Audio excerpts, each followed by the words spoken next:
അജയ്, ഇപ്പോൾ civil service ഫലം വന്നിരിക്കുകയാണ്. എങ്ങനെയാണ് ഈ ഒരു സന്തോഷത്തെ എങ്ങനെയാണ് പങ്കുവെക്കുന്നത്?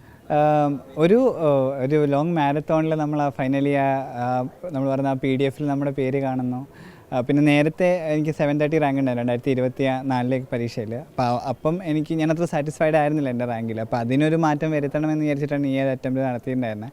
അപ്പോൾ അതിലെല്ലാം മനസ്സ് ശരീരം ഇട്ടു. അതിൻ്റെ റിസൾട്ട് കിട്ടിയെന്ന് പറയുമ്പോൾ തീർച്ചയായിട്ടും നല്ല സന്തോഷമുണ്ട്. അജയുടെ നാട് കോഴിക്കോടാണ്. കോഴിക്കോട് എവിടെയാണ് ശരിക്കും? തൊട്ടിൽപ്പാലം എന്നാണ് എൻ്റെ സ്ഥലത്തിൻ്റെ പേര്. വയനാട് ബോർഡറാണ് ഓൾമോസ്റ്റ്. വീട്ടിൽ ആരൊക്കെയുണ്ട്? അച്ഛൻ, അമ്മ, ചേട്ടൻ്റെ വൈഫ്, പിന്നെ ഞാനും, 5 പേര്.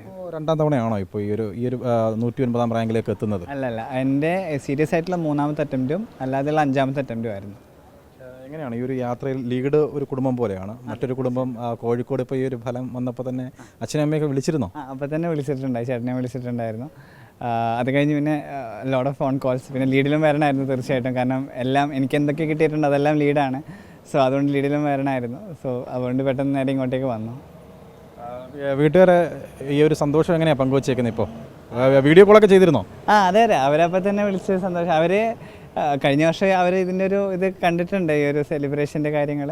അപ്പോൾ ദേ വർ വെയിറ്റിംഗ്. അപ്പോൾ ഞാൻ വിളിച്ച് പറഞ്ഞു. അപ്പോൾ തന്നെ അച്ഛനമ്മയെ സംസാരിച്ചു, ചേട്ടനോട് സംസാരിച്ചു.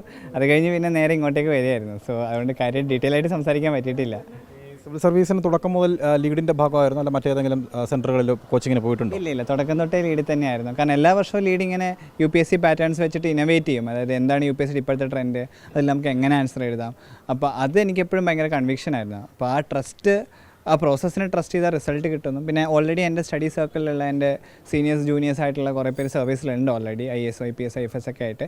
അപ്പോൾ ഞങ്ങളുടെ ഗ്യാങ്ങിൽ നിന്ന് ഓരോരുത്തരായിട്ട് ഓരോ വർഷം ഇങ്ങനെ ഇതിൽ സർവീസ് ലിസ്റ്റിൽ വരും. അപ്പം അതുകൊണ്ട് എനിക്ക് കൺവിക്ഷൻ ഉണ്ടായിരുന്നു. അതായത് ലീഡിലൊരു മെക്കാനിസം ഉണ്ട്, നമ്മളത് ആ സാധനം ഡെയിലി ചെയ്തുകൊണ്ടിരുന്നു കഴിഞ്ഞാൽ തിങ്സ് വിൽ വർക്ക് ഇൻ അവർ ഫേവർ എന്നുള്ള രീതിയിൽ. അപ്പോൾ അത് ട്രസ്റ്റ് ചെയ്തു, അത്രയേ ഉള്ളൂ. ബേസിക്കലി കഠിന പ്രയത്നം കൊണ്ട് എന്തും നേടാം എന്ന് തന്നെയാണ് അല്ലേ? തീർച്ചയായിട്ടും.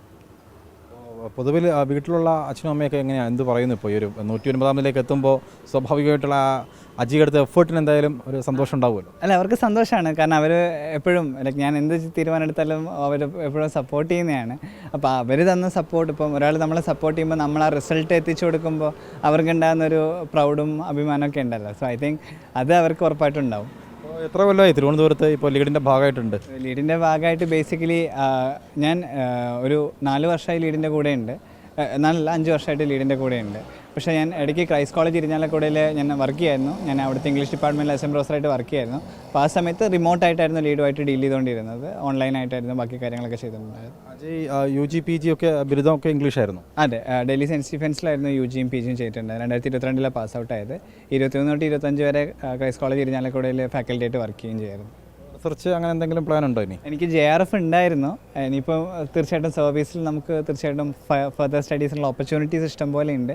അപ്പോൾ സർവീസിൽ എക്സ്പ്ലോർ ചെയ്തതിന് ശേഷം തീർച്ചയായിട്ടും ഹയർ സ്റ്റഡീസിന് പോകും. ഇംഗ്ലീഷ് ബിരുദമാണ്. അപ്പോൾ ലിറ്ററേച്ചറിൽ ഏറ്റവും കൂടുതൽ ഏതാണ് ഇഷ്ടം ശരിക്കും? എനിക്ക് സൗത്ത് ഏഷ്യൻ ലിറ്ററേച്ചറുകളാണ് കൂടുതൽ ഇഷ്ടം. എൻ്റെ സ്പെഷ്യലൈസേഷൻ വരുന്നത് വയലൻസ്, മെമ്മറീസ്, കോൺഫ്ലിക്റ്റ് ലിറ്ററേച്ചറിലാണ്. അപ്പം ലാർജ്ലി എൻ്റെ റിസർച്ചും എൻ്റെ ഓറിയൻറ്റേഷനൊക്കെ ആ ഒരു ഡൊമൈനിലാണ്. കോഴിക്കോട് നിന്ന് പറിച്ചു നട്ട് ഇപ്പോൾ 4-5 വർഷമാകുന്നു. ഈ തിരുവനന്തപുരത്തെ ജീവിതം ഇപ്പോൾ ഒരു മിന്നും വിജയം നേടിയിരിക്കുകയാണ്. എങ്ങനെ നോക്കിക്കാണുന്നു?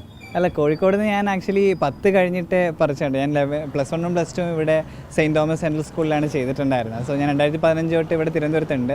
പിന്നെ ഇടയ്ക്ക് ഒരു 5 വർഷം ഡൽഹി പോയിന്നേ ഉള്ളൂ. അപ്പോൾ എനിക്കൊരു സെക്കൻഡ് ഹോമാണ് തിരുവനന്തപുരം. എൻ്റെ കുറേ നല്ല അച്ചീവ്മെൻറ്റ്സിന് എന്നെ ഹെൽപ്പ് ചെയ്തിട്ടുള്ളൊരു ഗ്രൗണ്ടും കൂടിയാണ് തിരുവനന്തപുരം. സോ എനിക്കൊരു സെക്കൻഡ് ഹോമാണ് ബേസിക്കലി.